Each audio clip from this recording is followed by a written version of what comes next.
Hi, this is Mark at Skywagon University Podcasts, and we are at Roswell, live at the Air Races, and we're trying to interview interesting people in aviation by prying them away from the thing they're here for. And we've got Cathy Page here, who has a lot of very interesting history, airlines, STOL Drag. So we're going to be asking you, how did you get into it all? What made you start flying? So the original flying started with me trying to spend some time with my dad.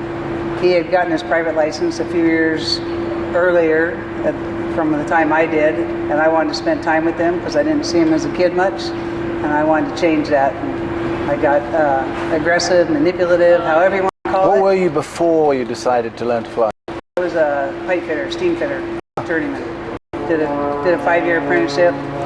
They're probably still mad at me for not doing 20 years with them for that. I don't blame them. So I was working construction, and I decided one summer, as soon as I got laid off of this job that finished up, that I was going to spend that summer to see if I can get my license. I didn't know how long it took or what it cost, or I didn't know anything. How old were you when you did that? I was 24. 24, okay. And I turned 25 that 2 days after I got my private that summer. So an interesting coincidence is your dad bought... Yeah, he bought a 185 from Joe Stansel. A 185 Skywagon, interesting. Yeah. So Joe Stansel's my ex-boss who trained me. So your dad, but when was that? He probably bought that in about, well, it was before I started flying, so it was before 87.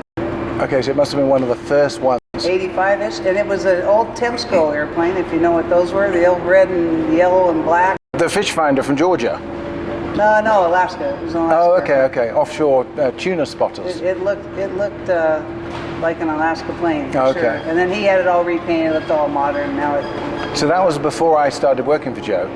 Yeah, he probably did that in the early 80s, 83, 84, I don't know, somewhere in there. And so that's what got you interested in tail draggers and flying? That's just what got me interested in flying at all. So that summer I took off and got my license.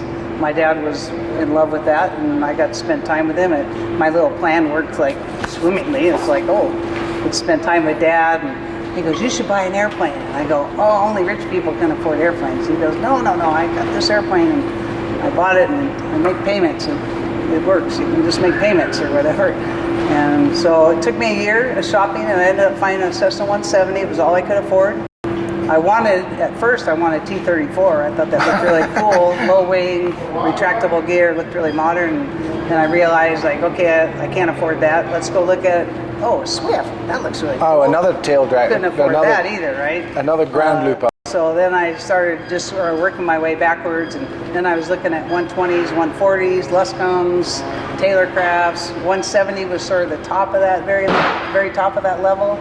As it turned out, I found one in Pagosa Springs, and it was the maximum of my little budget. I had loan pre-established before I got laid off of work because I knew I was going to get laid off, and I just didn't tell the bank when I came to get the airplane. I just went, hey, how about that loan? What year was it? What year was the plane? It was a 53B. 53. 170B. And what was its end number?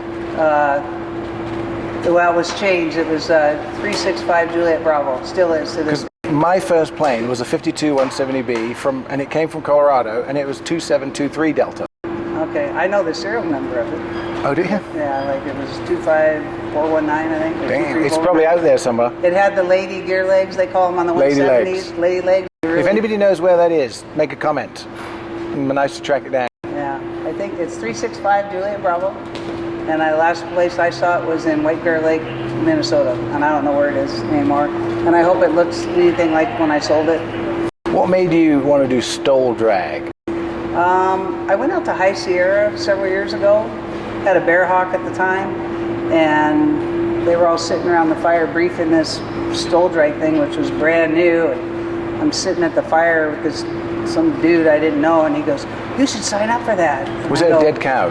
It was a dead cow, yeah. Okay. And I said, no, I don't know. I haven't had this airplane very long. I don't know what they're doing. It looks crazy. And he goes, well, I said that last year, and I didn't sign up, and I'm signing up this year. And I'm like, okay, how bad could it be, right? I'll figure it out. And I'm so glad I did, because I've been doing it ever since. And I think that was around 2016, something like that.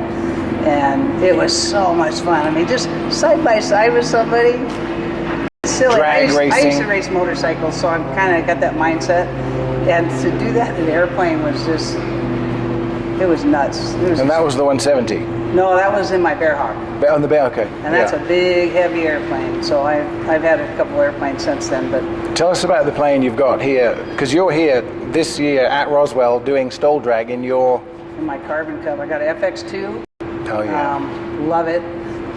Right before that, I had a Piper Clipper, which was built for 6 months in 1949. It was a 4-seat, short wing, no flaps. I used to say, silly pilots, flaps are for kids. Now I can't do that. Right. So, but that Clipper, although it took me to a lot of places that I never thought it or I belonged. What engine's in a Clipper? 0290 D2, most of them. It's 135 horsepower? 140 for 5 Okay. minutes, 135 continuous. And so I had, Clipper was a great little airplane, but I couldn't take anybody with me. And more importantly, if I did, I couldn't get them out. I could get anybody into a strip, but we couldn't get out. So I was always by myself with that airplane.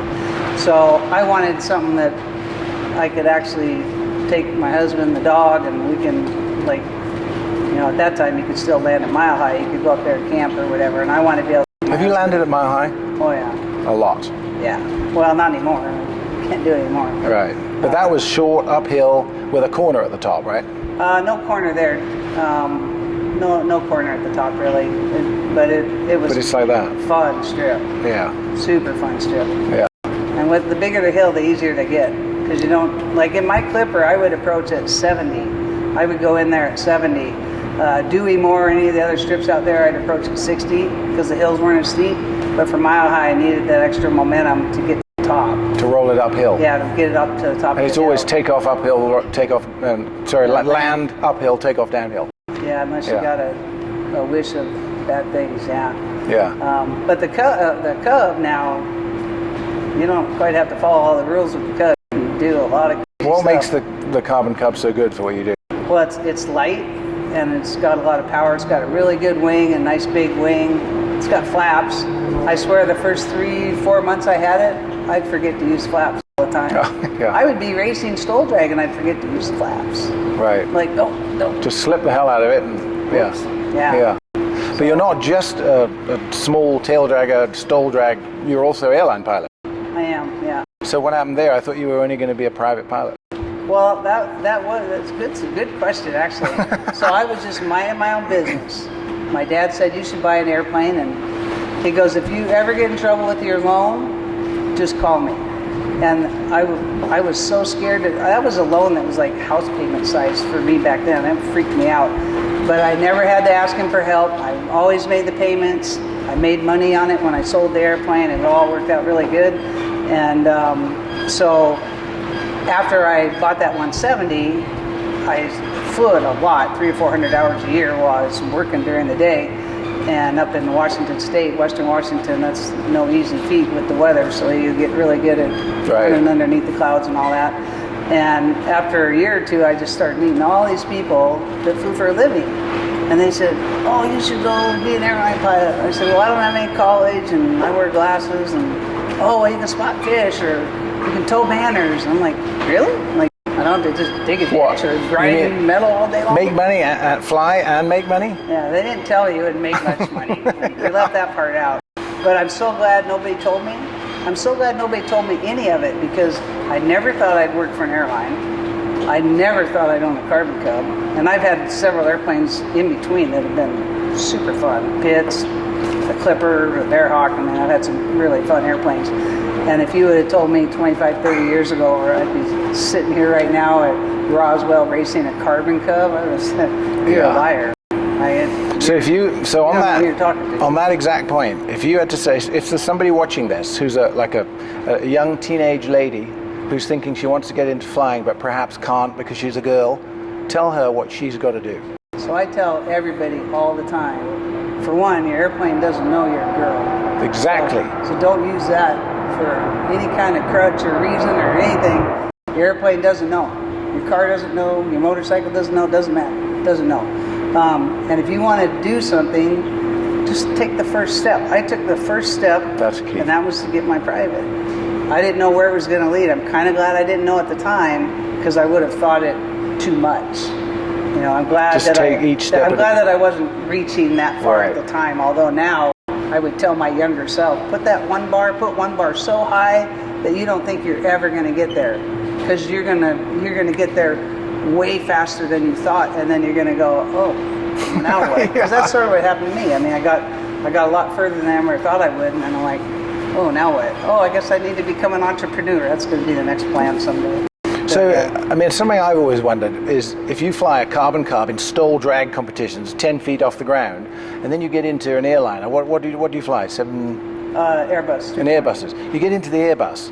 How is the sort of discipline change? So first I make a PA and I say, of course, ladies and gentlemen, you do not want to know about any of my hobbies, because I'd be scared if I heard that.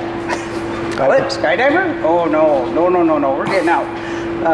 Motorbikes, small planes, all silly things, right? But it's such a different thing. Like, if I go from the left seat of an airplane to the right seat or the middle seat or the back seat or the front seat, you just sort of, you get plugged into it, you know, whether the throttle's in the right hand or the left hand, or I did that backwards, left hand or right hand. Yeah. You just instantly adapt.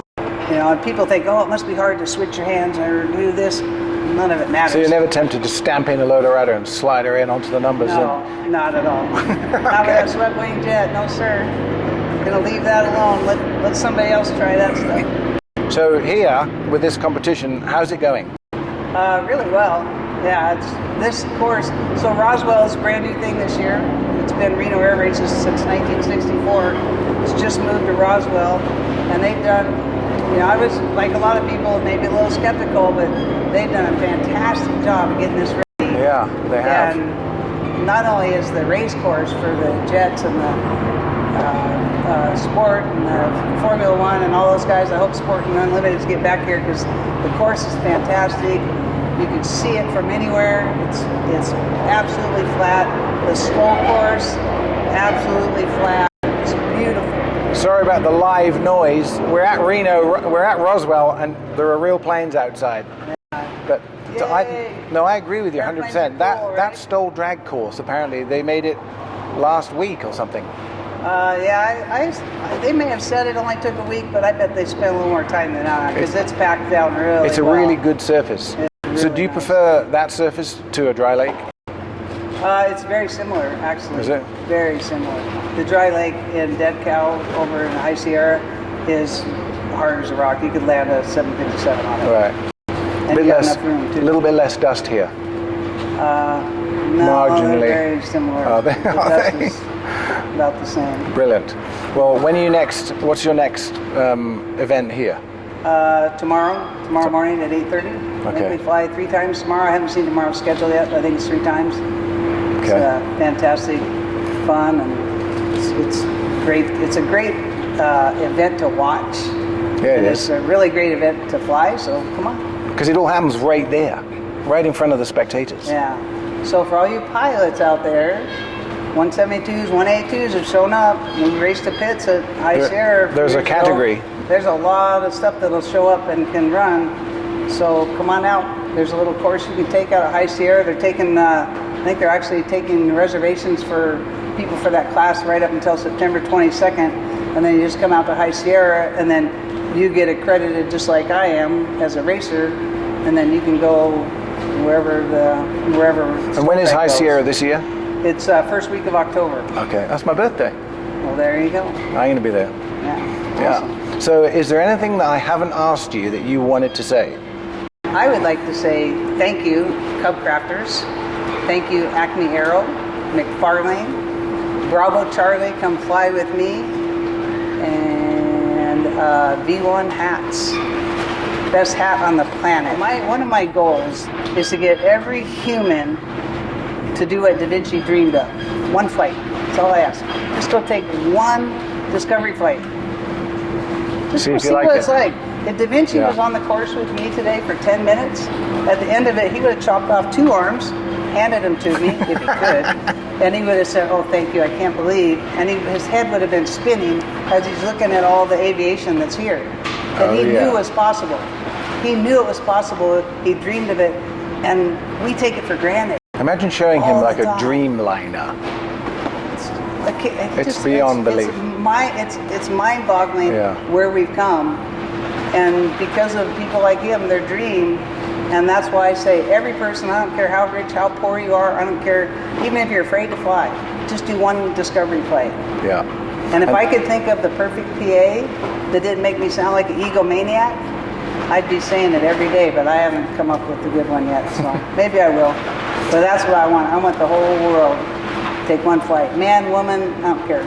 Go take a flight. And it's very true about being scared to fly, because my mother was terrified of flying after an event in East Africa where a DC-3's wheels didn't come down on her honeymoon, and they chucked all the luggage out and they were getting ready to gear it up, and then it didn't have a gear up and it was fine. But after that, she didn't fly until I, who was 19 at the time, got my pilot's license and took her in a Slingsby T-67B Firefly. Wow. And she had to take her dog with her, and we flew over the house, and she said, "Now I understand what's going on. I'm not scared of flying."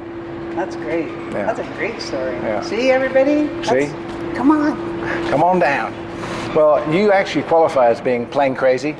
Is that right? Yeah, because we've got this new website called Plane Crazy Life, and it's on YouTube, and it interviews and looks at and deals with and flies with all the kind of people like you that do those crazy things. So thank you very much for giving us a moment in this Thank whole. you.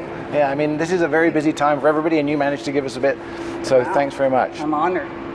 No, we are. So there's Mark at Skywagon Podcasts interviewing Cathy Page, who's doing STOL Drags right here today, tomorrow, and for the week. And just thanks very much for coming in and giving us some time. And remember, subscribe, like, comment, and if you've got questions, ask them. We'll answer all of them. But thanks very much for watching.